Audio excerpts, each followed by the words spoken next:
At dahil hindi pumasok yung Pakistani kong kasama na pinasok ng aming manager, kaya naman ito maglilinis na naman tayo ng dining area.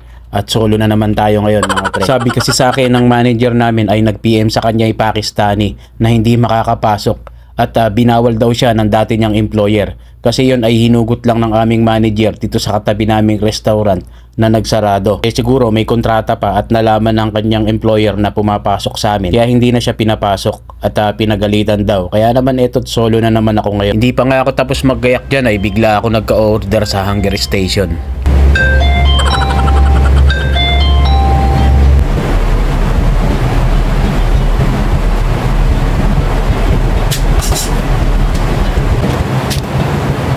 At pagkatapos kong i-print ng order ko sa Hunger Station ay dali-dali na akong nag-prepare at naggayak ng aking mga gagamitin sa order na sushi at noodles. Bali dalawang klaseng order ang gagawin natin, ang Japanese noodles and then ang sushi box namin na 32 pieces. At balik na nga ako dun sa kwento ko sa kasama ko na hindi na nakapasok. At dahil nga yun ang sabi ng amo namin na pinagalitan ng dati niyang employer kaya hindi nakapasok, kaya solo ulit ako. Kaya mahirap talaga yung umasa na may kasama ka. Kaya hanggat maaari mas maganda pa na mas solo ka. At least hindi ka aasa na may kasama ka na tagalinis na magbabackup sa'yo. Dahil nasanay na nga rin ako mag-isa rito, kaya naman eto, binira ko na ng binira at binanatan itong mga orders ko mga pre. Kaya maganda talaga kung mag-a-apply ka sa ibang company mga pre ay tapos ang kontrata mo or patapos na para walang maging problema. At the same time, maganda ang magiging takbo ng iyong paglilipatan. Ika nga para walang bulilyaso.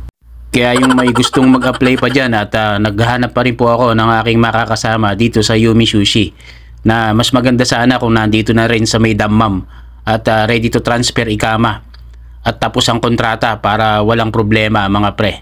At kung nasa Kubarga naman ay okay lang din, malapit-lapit lang din naman po yan. Basta yung kaya nyong makapunta agad dito sa may restaurant para ma-interview agad kayo ng aming manager at ma-recommend sa aming amo mga pre.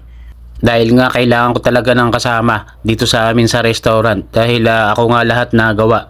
Siyempre hindi naman ako robot at napapagod din naman ako kaya naman kailangan ko ng may kaagapay sa akin sa paggawa dito sa restaurant. At yung robot nga nalolobat at kinacharge tayo pa kaya na tao lang. Kaya naman kung gusto mong mag-apply pre, apply na. Huwag ka nang magdalawang isip, punta ka na rito para ma-interview ka na agad ng on the spot ng aming manager at ng aming amo.